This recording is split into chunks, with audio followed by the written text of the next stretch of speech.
Hello everyone, good evening. Welcome back to my channel. Let's नल channel पर आप सभी का स्वागत है। आई होप आप सभी लोग अच्छे होंगे और आप लोगों की पढ़ाई कंटिन्यूसली आप लोग कर रहे होंगे। तो आज हम लोग डिस्कशन करने वाले हैं आप लोगों के UP DElEd BTC second semester, उसके बारे में। वो हम सेकेंड सेमेस्टर में हम स्टार्ट कर रहे हैं। हम लोगों ने वर्तमान भारतीय समाज, आज हमारी वर्तमान भारतीय समाज की कौन सी क्लास है? आज हम लोगों की थर्ड क्लास है। कौन सी क्लास है? आज हमारी वर्तमान भारतीय समाज की थर्ड क्लास है और ये हमारा चैप्टर नंबर 1 चल रहा है, जिसका आज हम लोग पार्ट 2 करने वाले हैं। कौन सा पार्ट करेंगे?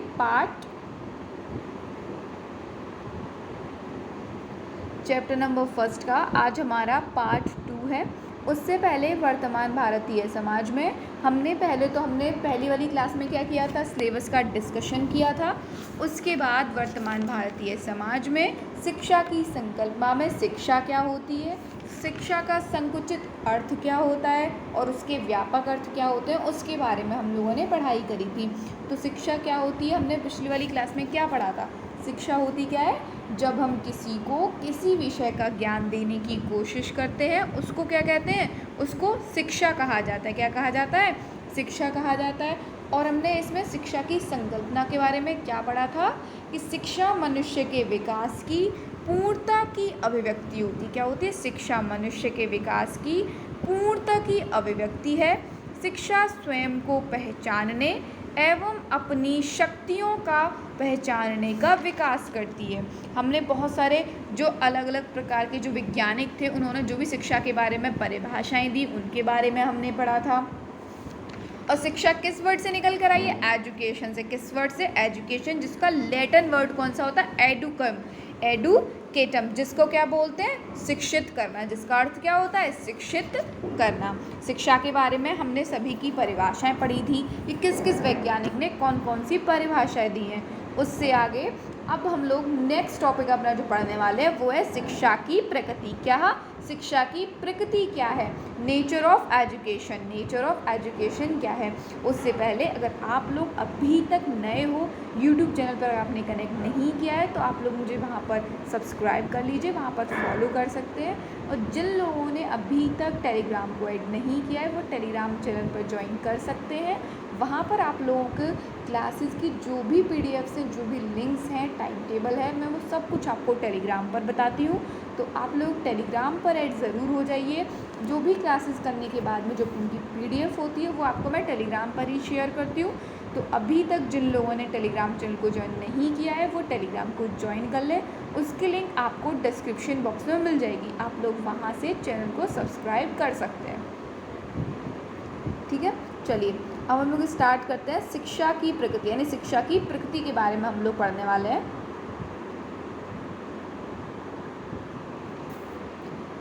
शिक्षा के प्रमुख 3 अंगों में विभाजित किया जा सकता है।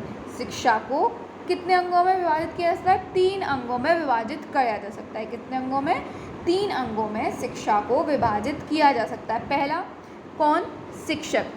जो शिक्षक, अच्छा सबसे पहला अंग कौन है? शिक्षक का हम मान सकते हैं, क्योंकि शिक्षक नहीं होगा तो ये बताइए वो ज्ञान हमें किसके द्वारा दिया जाएगा? अगर शिक्षक का मतलब क्या होता है? जो हमको ज्ञान देते हैं, जो हमको क्या देते हैं? हमको ज्ञान देते हैं, शिक्षा देते हैं, हमको सिखाते हैं, वही तो शिक्षक होते हैं। दूसरा बच्चा। अब शिक्षक ज्ञान किसको देगा? बालक को, तो बालक का भी होना बहुत ज़रूरी है। तीसरा क्या? समाज, यानी अब वो जो हमने शिक्षा ग्रहण की है उसके ज़रिए हम अपने आसपास के समाज को, अपने वातावरण को विकसित करेंगे। ठीक है, हम अपने वातावरण को क्या करेंगे? विकसित करेंगे। तो 3 अंगों में विभाजित कर सकते हैं। शिक्षा के प्रमुख 3 अंग होते हैं और ये एक दूसरे से क्या होते हैं? मतलब एक दूसरे का, ये तीनों एक दूसरे से जुड़े हुए रहते हैं। क्या रहते हैं? जुड़े हुए रहते हैं। कौन कौन सा? एक तो शिक्षक का होना बहुत आवश्यक है, दूसरा बालक, और तीसरा क्या होता है? समाज।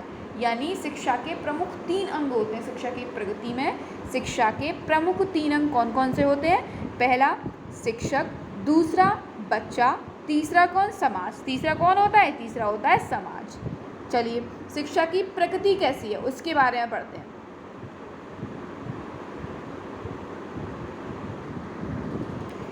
शिक्षा एक जीवन पर्यंत चलने वाली प्रक्रिया है। शिक्षा क्या होती है? जो जीवन पर्यंत चलने वाली प्रक्रिया है, मतलब वो हमारे जीवन भर यानी जब तक हम जीवित रहते हैं तब तक वह क्या रहती है? शिक्षा चलती रहती है। शिक्षा की प्रकृति कैसी है? शिक्षा एक जीवन पर्यंत चलने वाली प्रक्रिया है। शिक्षा क्या है? शिक्षा एक जीवन पर्यंत चलने वाली प्रक्रिया है। शिक्षा हम जीवन पर्यंत तक ग्रहण करते रहते हैं। शिक्षा को हम क्या करते हैं? जब तक हमारा जीवन चलता है तब तक हम क्या करते हैं? ग्रहण करते रहते हैं तथा हमारे जीवन काल में हमारे द्वारा ग्रहण की गई शिक्षा हर मुकाम पर हमारे काम आती है। आपने देखा होगा हमारे जीवन काल में यानी जो हमारा जीवन काल है उसमें हमारे द्वारा ग्रहण की गई शिक्षा हर मुकाम पर हमारे काम आती है। क्या होती है? अच्छा ये बताइए, बचपन में जब आप लोगों को हमको शिक्षा यानी हमको पढ़ाई करना स्टार्ट किया गया, सबसे पहले हमको उन्होंने वर्ड्स पढ़ाए थे कि ये तुम्हारा, जैसे हमको सबसे पहले क्या सिखाया था? ये छोटा आ है, पहले हमको ये बनाना सिखाया, फिर हमको सिखाया ये बड़ा आ है, हमें पहले वर्णों का ज्ञान कराया गया, फिर हमको शब्द बनाने सिखाए गए और जो शब्द जो बने वो इन्हीं वर्णों से मिलकर तो बने थे। और जो चीज़ हमने बचपन में सीखी, जो शिक्षा हमने बचपन में ग्रहण करी थी, वही शिक्षा अब हमारी अभी भी हम उसी को ग्रहण कर रहे हैं। क्या कर रहे हैं? जो हमारे हमेशा काम आती है, जो हमने बचपन में सीखा, यानी जो हमने बचपन में जो शब्दों के ज़रिए, जो हमने वर्णों के अक्षरों के जरिए जो शब्द बनाने सीखे, वही शब्द हमारे हमेशा काम आते हैं। अभी भी वही शिक्षा हमारे क्या आ रही है? काम आ रही है। तो तथा शिक्षा हम जीवन पर्यंत ग्रहण तक करते रहते हैं तथा हमारे जीवन काल में हमारे द्वारा ग्रहण की गई शिक्षा हर मुकाम पर हमारे काम आती है। शिक्षा जन्म से लेकर मृत्यु तक हमारे साथ होती है तथा अपने जीवन काल में सदैव हम कुछ ना कुछ सीखते रहते हैं। देखिए, शिक्षा जब बालक जन्म लेता है ना, जन्म से लेकर मृत्यु तक शिक्षा क्या होती है? हमारे साथ चलती है तथा अपने जीवन काल में सदैव हम कुछ ना कुछ नया सीखते रहते हैं। आपने देखा होगा तो शिक्षा वो होती है ना, वो हम शिक्षक जो हम ग्रहण कर सकते हैं। ज्ञान, शिक्षा का अर्थ क्या होता है? ज्ञान को ग्रहण करना।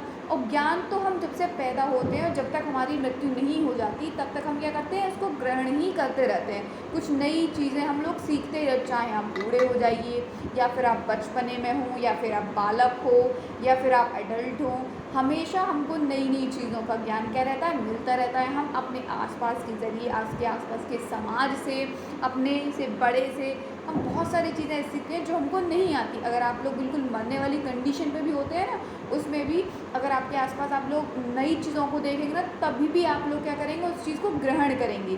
ठीक है, तो शिक्षा हम जीवन पर्यंत तक ग्रहण करते रहते हैं तथा हमारे जीवन काल में हमारे द्वारा ग्रहण की गई शिक्षा हर मुकाम पर हमारे काम आती है। शिक्षा जन्म से लेकर मृत्यु तक हमारे साथ होती है तथा अपने जीवन काल में सदैव हम कुछ ना कुछ क्या रहते हैं? सीखते रहते हैं।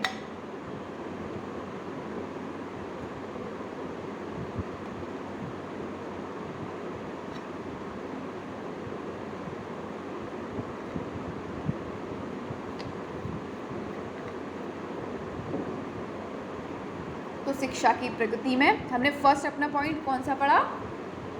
कि शिक्षा एक जीवन पर्यंत चलने वाली प्रक्रिया होती है। नेक्स्ट जो पढ़ेंगे, नेक्स्ट क्या होती है? नेक्स्ट प्रगति देखते हैं इसके बारे में। शिक्षा एक व्यवस्थित प्रक्रिया है। शिक्षा क्या है? एक व्यवस्थित प्रक्रिया है। शिक्षा एक निश्चित मानदंडों पर कार्य करती है।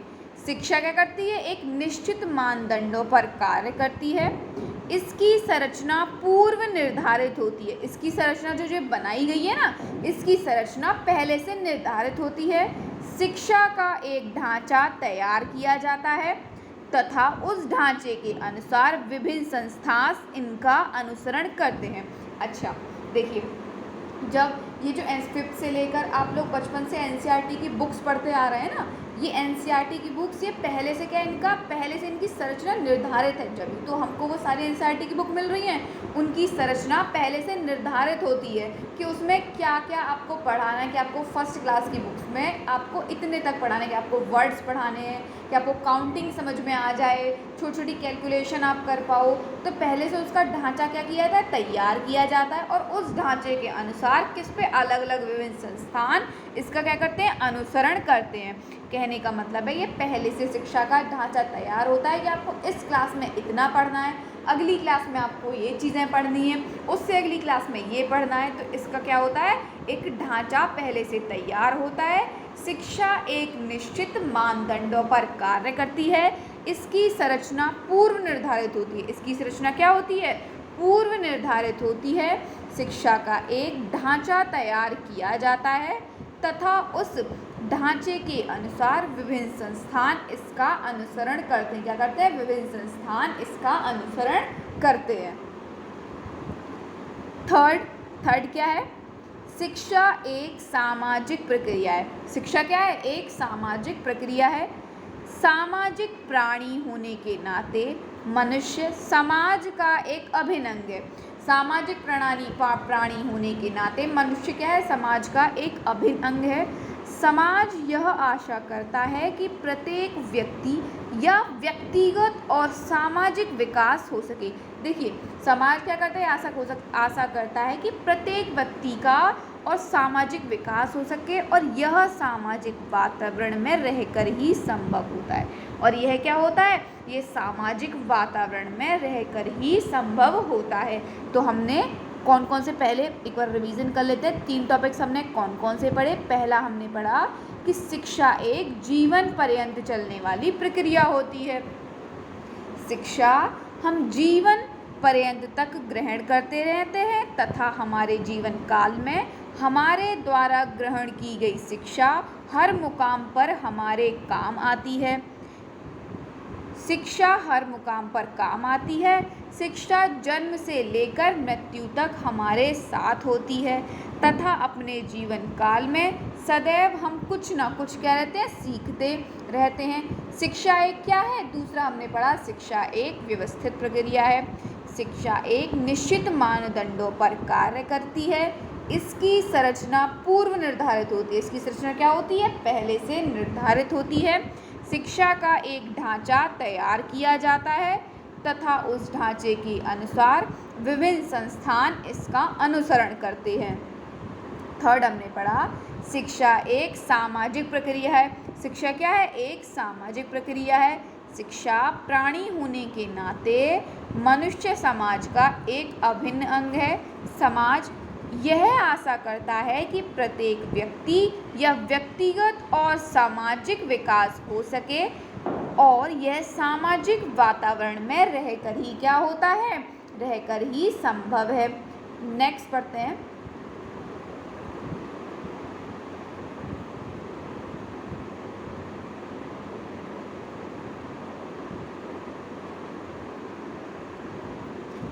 नेक्स्ट क्या है, शिक्षा व्यवहार का संशोधन है।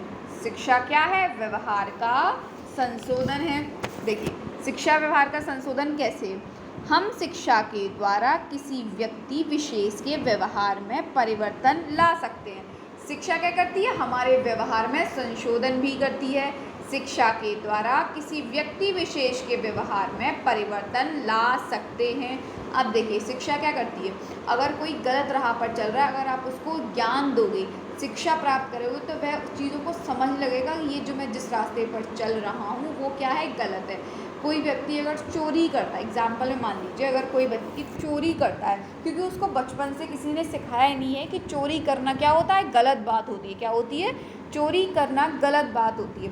अगर उसको ये सिखाया ही नहीं गया, अगर हम उसको शिक्षा देंगे, उसको समझाएंगे कि चोरी करना गलत है, तो वो उस चीज़ के उसके व्यवहार में क्या आएगा, परिवर्तन आएगा। उसको वो समझेगा, जो सीखेगा ना कि चोरी करना गलत बात है, तो उसको क्या, उसके व्यवहार में परिवर्तन आएगा। तो कहने का यही है कि शिक्षा की प्रकृति में शिक्षा व्यवहार का एक संशोधन है। हम शिक्षा के द्वारा किसी व्यक्ति विशेष के व्यवहार में परिवर्तन ला सकते हैं। क्या ला सकते हैं, उसके व्यवहार में परिवर्तन ला सकते हैं।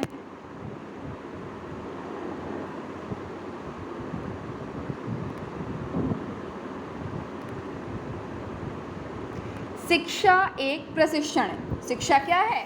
शिक्षा एक प्रशिक्षण है। नेक्स्ट हमने पढ़ा कि किसी भी कार्य को करने से पहले प्रशिक्षण की आवश्यकता होती है।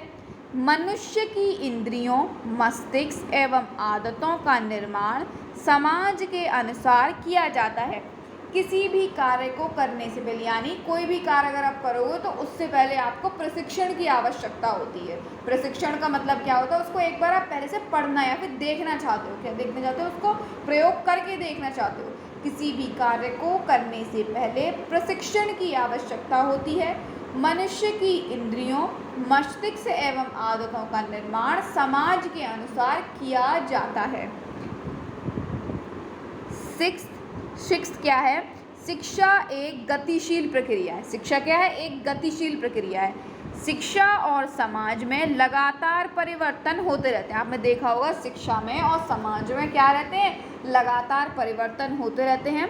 सामाजिक परिवर्तनों के साथ शिक्षा में बदलाव का आना, यानी जब सामाजिक परिवर्तन होते हैं तो उसमें शिक्षा में भी बदलाव आएगा या उसके आगे बढ़ जाना शिक्षा की ही प्रगति होती है। जब क्या होता है? जब समाज में सामाजिक परिवर्तन के साथ साथ में शिक्षा में बदलाव आता है। जैसे जैसे समाज विकसित करता है वैसे वैसे क्या होती है? शिक्षा भी हमारी विकसित करती है। और यही क्या होती है? आगे बढ़कर शिक्षा क्या होती है? शिक्षा की प्रगति होती रहती है। तो शिक्षा क्या है? एक गतिशील प्रक्रिया है। शिक्षा और समाज में लगातार परिवर्तन होते रहते हैं। सामाजिक परिवर्तनों के साथ शिक्षा में बदलाव का आना या आगे बढ़ जाना शिक्षा की ही प्रगति होती है।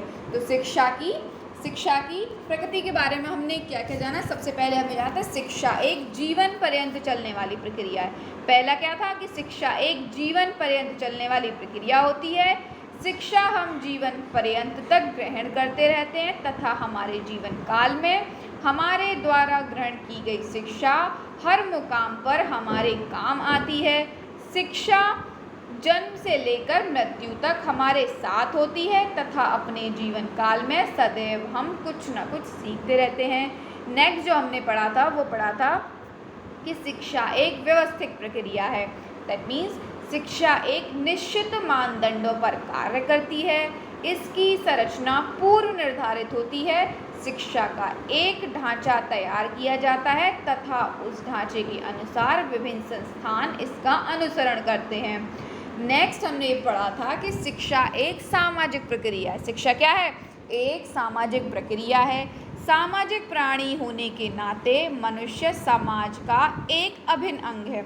समाज यह आशा करता है कि प्रत्येक व्यक्ति या व्यक्तिगत और सामाजिक विकास हो और यह सामाजिक वातावरण में रहकर ही संभव होता है।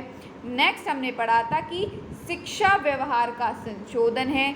हम शिक्षा के द्वारा किसी व्यक्ति विशेष के व्यवहार में परिवर्तन ला सकते हैं। नेक्स्ट हमने पढ़ा था कि शिक्षा एक प्रशिक्षण है। किसी भी कार्य को करने से पहले प्रशिक्षण की आवश्यकता होती है। मनुष्य की इंद्रियों, मस्तिष्क एवं आदतों के निर्माण समाज के अनुसार किया जा सकता है। शिक्षा एक क्या पढ़ा था? शिक्षा एक गतिशील प्रक्रिया है। शिक्षा और समाज में लगातार परिवर्तन होते रहते हैं।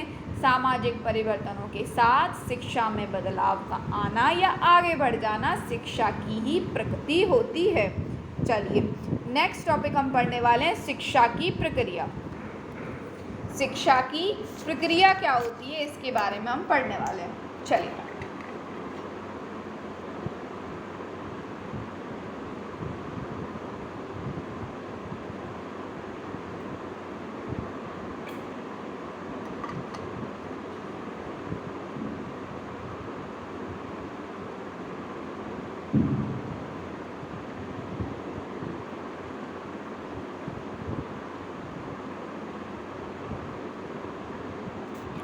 शिक्षा की प्रक्रिया को 3 भागों में विभाजित किया गया। शिक्षा की प्रक्रिया को हम कितने भागों में विभाजित कर सकते हैं? 3 भागों में, प्रमुख 3 भागों में हम लोग विभाजित कर सकते हैं। ये जो आपकी प्रक्रिया है ना, ये पूछी जाती है क्वेश्चंस में कि शिक्षा की द्विमुखी प्रक्रिया, दूसरा शिक्षा एक त्रिमुखी प्रक्रिया, तीसरा शिक्षा बहुआयामी प्रक्रिया। ये तीनों प्रक्रियाएं इंपॉर्टेंट हैं, ये आप लोगों के एग्जाम के पर्पज से पूछी जाती हैं यहाँ से कि शिक्षा की द्विमुखी प्रक्रिया क्या है, शिक्षा की त्रिमुखी प्रक्रिया क्या है और शिक्षा बहुआयामी प्रक्रिया क्या है। सबसे पहले शिक्षा एक द्विमुखी प्रक्रिया। चलिए, शिक्षा एक द्विमुखी प्रक्रिया, इसके बारे में जानते हैं। एडम्स का मत है कि शिक्षा एक द्विमुखी प्रक्रिया है। एडम्स जो है ना, एडम वैज्ञानिक हैं, उनका मत है कि शिक्षा एक द्विमुखी प्रक्रिया है। शिक्षा में दो लोग कार्य करते हैं। शिक्षा में कौन कार्य करते हैं? दो लोग कार्य करते हैं, एक शिक्षक और दूसरा विद्यार्थी होता है। क्या होता है? एक शिक्षक होता है, दूसरा विद्यार्थी होता है। तो एडम्स का मत ये है कि शिक्षा एक द्विमुखी प्रक्रिया है। शिक्षा में दो लोग क्या करते हैं? कौन कौन? एक शिक्षक और दूसरा विद्यार्थी। शिक्षक बच्चों को ज्ञान देता है। शिक्षक क्या देता है? बच्चों को क्या देता है? ज्ञान देता है। और रॉस के अनुसार, देखिए एडम्स ने बोला, एडम्स के अनुसार क्या है, ये इम्पॉर्टेंट है इसलिए इसको पढ़ा रही हूँ क्योंकि यहाँ से पूछा जाता है, इसलिए मैं बता रही हूँ इसको, ठीक है। एडम्स के अनुसार, किसके अनुसार? एडम्स के अनुसार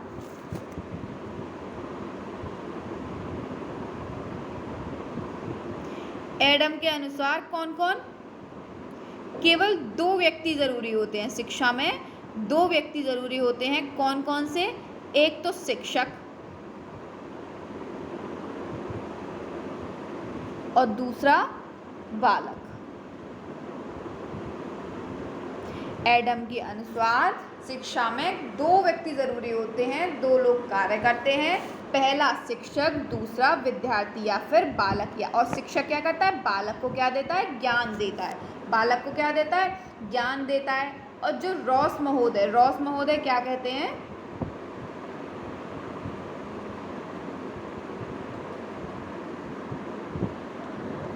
रॉस कहते हैं कि चुंबक की तरह, किसकी तरह? चुंबक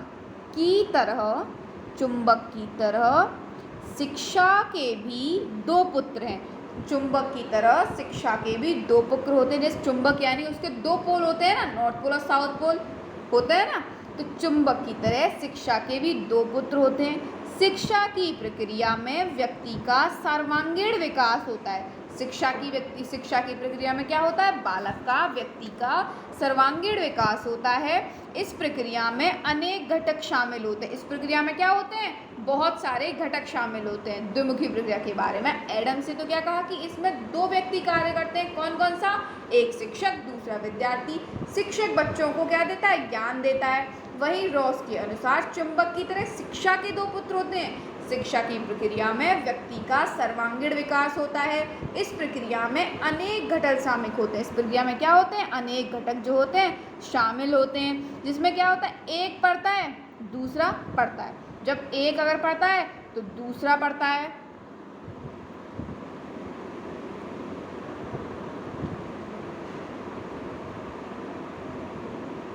एक पढ़ता है तो दूसरा पढ़ता है, और एक बोलता है तो दूसरा भी बोलता है। क्या बोलता है? एक बोलता है तो दूसरा भी बोलता है।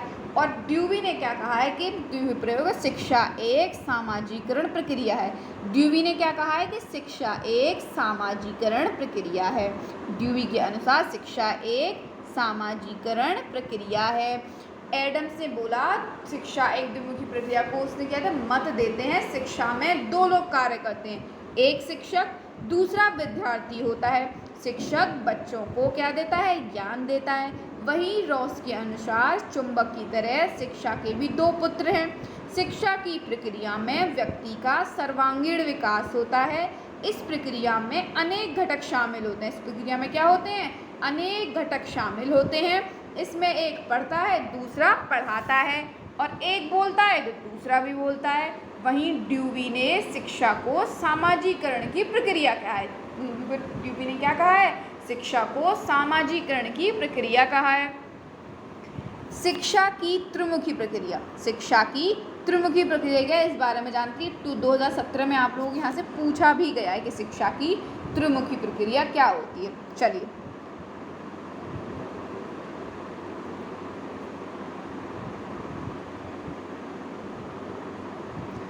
जॉन ड्यूवी शिक्षा को त्रिमुखी प्रक्रिया मानते हैं। जॉन ड्यूवी क्या मानते हैं? शिक्षा को त्रिमुखी प्रक्रिया मानते हैं। और एक दो मुखी कौन मानते हैं? एडम्स मानते हैं। ठीक है, इसके एक और तत्व को जोड़कर उन्होंने शिक्षा को द्विमुखी के बदले त्रिमुखी कहा है। एडम्स ने तो उसमें दो तत्व बताए थे, परंतु जॉन ड्यूवी ने क्या किया, उसमें एक और मत को जोड़कर उसने शिक्षा को विमुखी के बजाय त्रिमुखी कहा है। उन्होंने क्या कहा है? विमुखी के बजाय त्रिमुखी कहा है। इसमें शिक्षक एवं छात्र के अलावा सामाजिक तत्वों का भी योगदान होता है और इसका महत्व इन दोनों से कम नहीं है। उन्होंने एक और तत्व को शामिल कर दिया और उन्होंने शिक्षा को विमुखी के बदले त्रिमुखी कहा। इसमें शिक्षक एवं छात्र के अलावा सामाजिक तत्वों का भी योगदान होता है और इसका महत्व उन दोनों से क्या होता है? कम नहीं होता है। आगे उन्होंने कहा कि शिक्षा में अध्यापक विद्यार्थी के साथ साथ पाठ्यक्रम को भी शामिल किया है, क्योंकि पाठ्यक्रम के अभाव में शिक्षण कार्य पूरा नहीं किया जा सकता। क्योंकि क्या है? पाठ्यक्रम के अभाव में शिक्षण कार्य पूरा नहीं किया जा सकता है।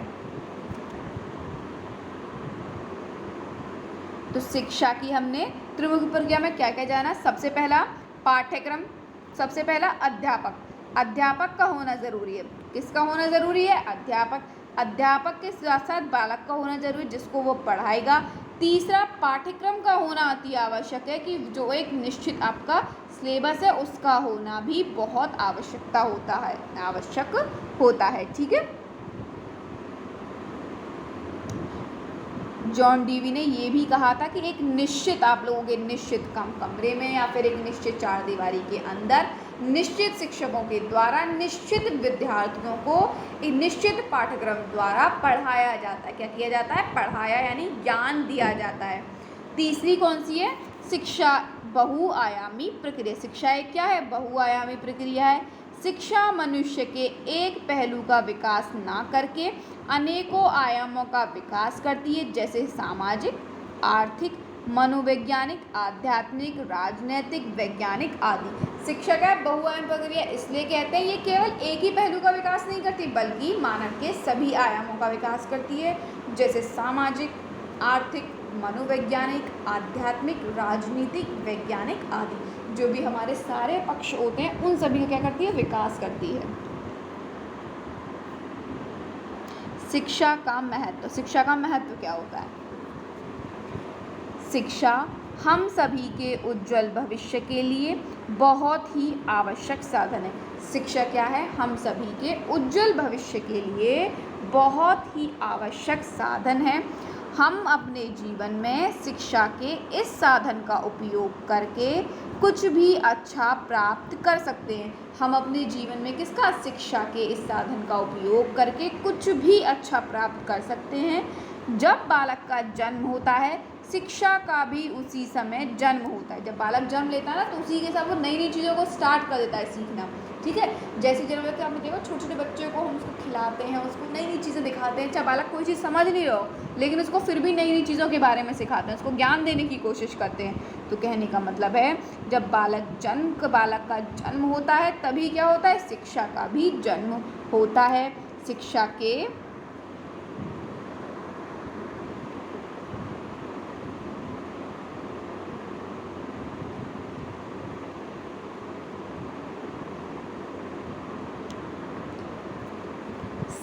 के माध्यम से बालक का सर्वांगीण विकास किया जाता है।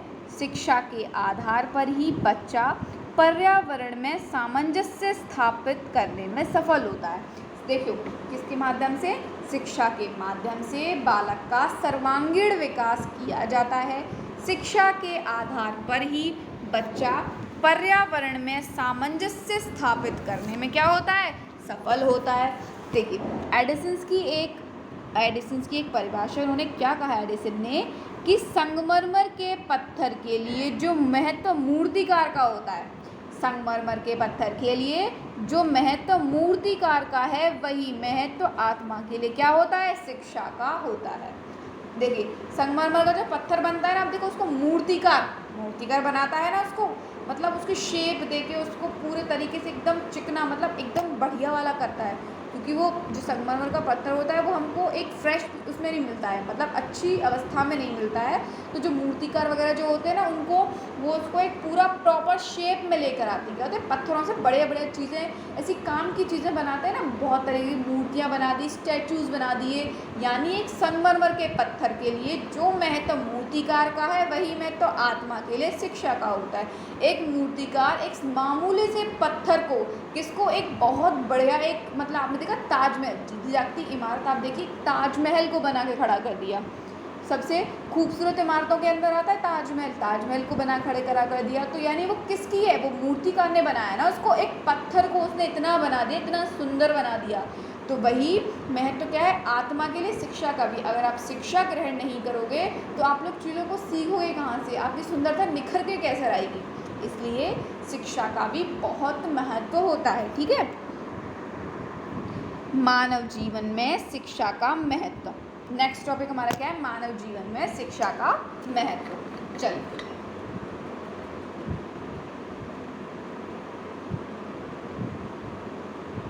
चैप्टर फर्स्ट आज हम लोगों का कंप्लीट हो जाएगा, पूरा हमारा चैप्टर नंबर फर्स्ट कंप्लीट हो जाएगा। नेक्स्ट हम लोग जो स्टार्ट करेंगे वो करेंगे चैप्टर नंबर 2।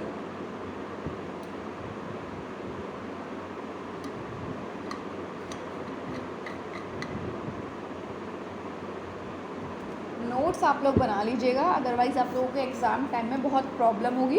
तो नोट्स को साथ के साथ लिखते चलिएगा, और इनसे बाहर कुछ भी नहीं आएगा पेपर में, इतना मैं श्योर हूँ। इनसे बाहर कहीं से भी नहीं जाएगा।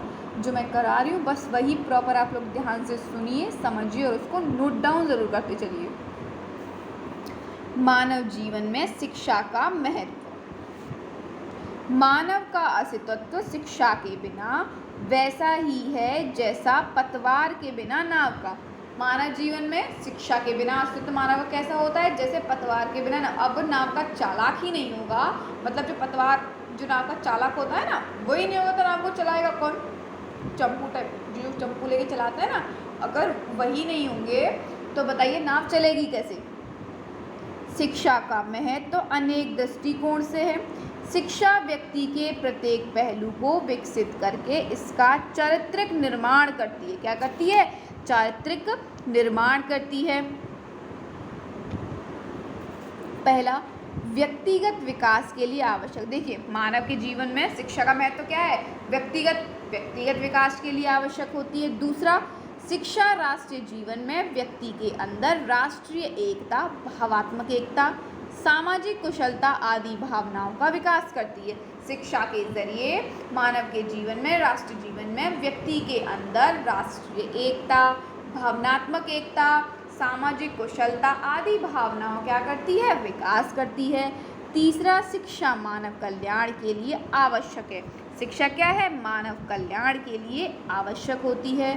फोर्थ है, सभ्यता तथा संस्कृति के लिए शिक्षा आवश्यक है। सभ्यता तथा संस्कृति के लिए क्या होती है, शिक्षा आवश्यक होती है। पांचवा, राष्ट्र की प्रगति के लिए आवश्यक होते हैं। किसके लिए, राष्ट्र की प्रगति के लिए क्या होती है, आवश्यक होती है।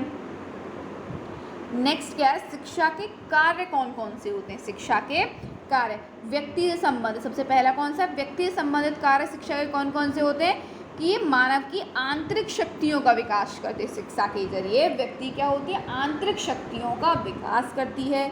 दूसरा, संपूर्ण व्यक्तित्व का पूर्ण विकास। संपूर्ण हमारा जो व्यक्तित्व है ना, उसका क्या करती है, पूर्ण विकास करती है। तीसरा, भावी जीवन की तैयारी करती है। क्या करती है, भावी जीवन, जो हमारा आने वाला जीवन है उसकी क्या करती है, तैयारी करती है। नैतिक उत्थान करना, ये क्या करती है, नैतिक उत्थान करती है।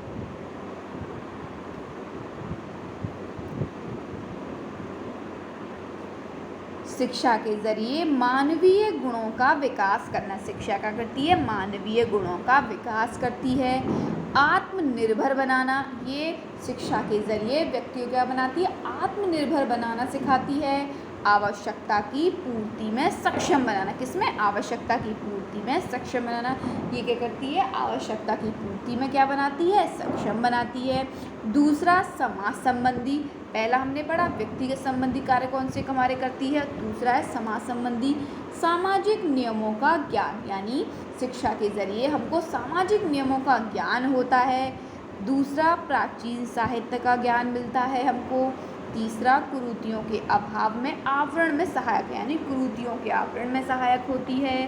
तीसरा होता है सामाजिक भावना का विकास करती है।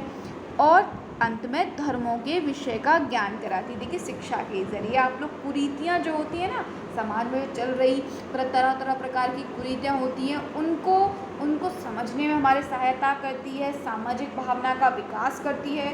धर्मों के विषय का हमको ज्ञान कराती है।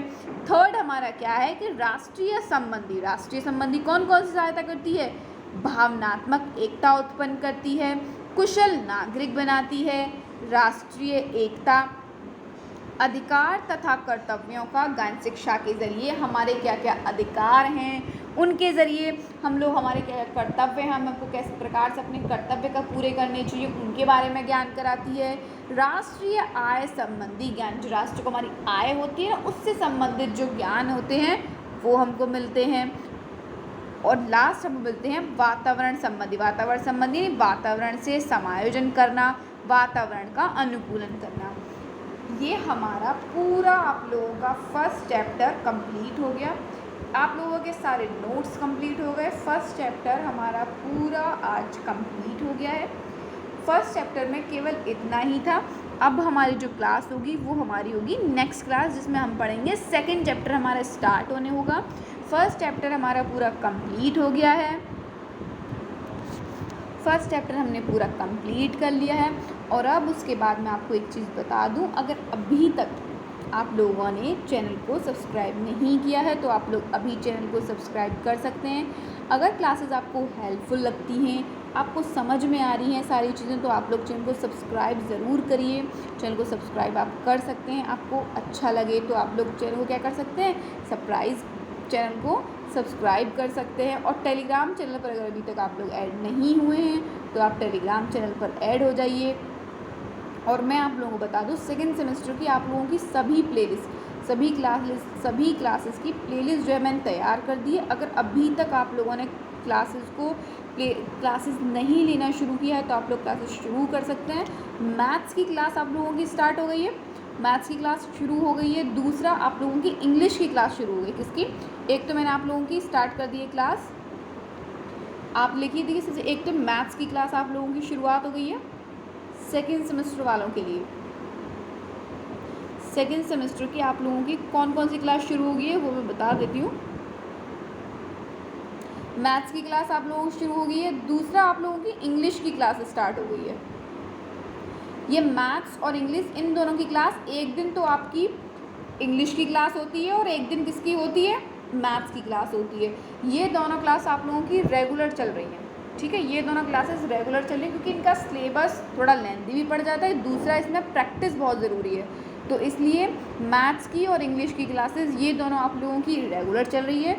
दूसरा, आप लोगों की एक चलती है वर्तमान भारतीय समाज की, आप लोगों की क्लास रेगुलर चल रही है। वर्तमान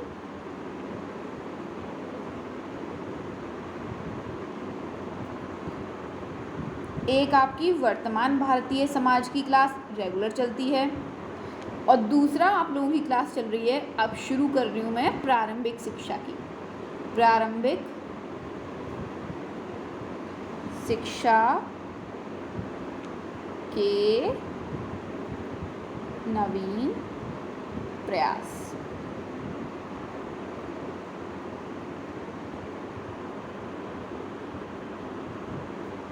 ठीक है, वर्तमान भारतीय समाज और प्रारंभिक शिक्षा के नवीन प्रयास। तो सेकेंड सेमेस्टर की 3 क्लासेस रेगुलर चल रही हैं। एक तो मैथ्स या इंग्लिश, दोनों में से एक क्लासेस मिलती है, एक दिन मैथ्स की एक दिन इंग्लिश की। दूसरा, वर्तमान भारतीय समाज की और प्रारंभिक शिक्षा के नवीन प्रयास की। प्रॉपर इन लोगों की प्लेलिस्ट आपको तैयार कर दी गई है, पूरी इन दोनों की प्लेलिस्ट मैंने तैयार कर दी है, सभी सब्जेक्ट की आप लोगों की प्लेलिस्ट बना दी है। सिलेबस के जो हमको पढ़ना है उसके बारे में मैंने डिस्कशन कर लिया है। अगर आप लोगों ने नहीं देखा है तो प्लीज़ सिलेबस को ज़रूर कर लीजिए, क्योंकि सिलेबस के बिना हम लोग नहीं पढ़ पाएंगे। सिलेबस आपका क्या क्या आता है वो सब कुछ नोट डाउन कर लीजिए। क्लासेस आप लोगों की प्रॉपर चल रही हैं। अभी कुछ दिनों में, अभी तो मतलब मैं आप लोगों की 1 अगस्त से, किससे 1 अगस्त से मैं बता देती हूँ, 1 अगस्त से आप लोगों को प्रॉपर टाइम टेबल से आप लोगों की क्लासेस जो है ना स्टार्ट कर दूँगी। प्रॉपर टाइम टेबल मैं आप लोगों के साथ शेयर कर दूँगी।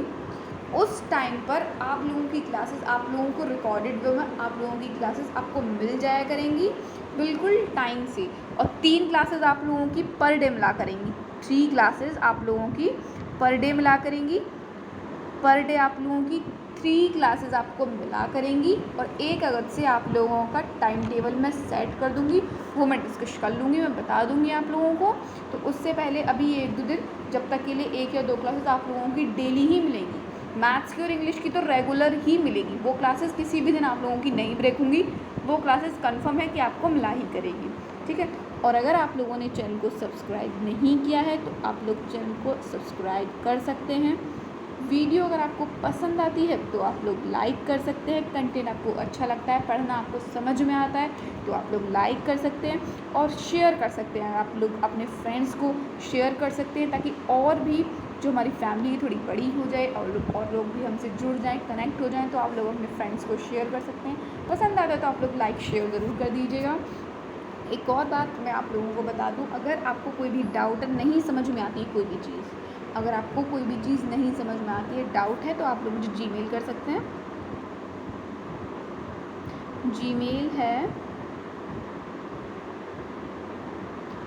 lets183@gmail.com। अगर कोई भी डाउट है, कोई भी क्वेरी है, अगर आपको नहीं समझ में आता है तो आप लोग मुझसे पूछ सकते हैं, मैं आप लोगों को दोबारा उस चीज़ को समझा दूंगी। अगर आपको कोई भी डाउट होता है तो आप लोग मुझसे पूछ सकते हैं, जीमेल कर सकते हैं letslearn183@gmail.com। आप लोग मुझे यहाँ पे जीमेल कर सकते हैं। और टेलीग्राम पे नहीं ऐड हुए हैं तो टेलीग्राम चैनल है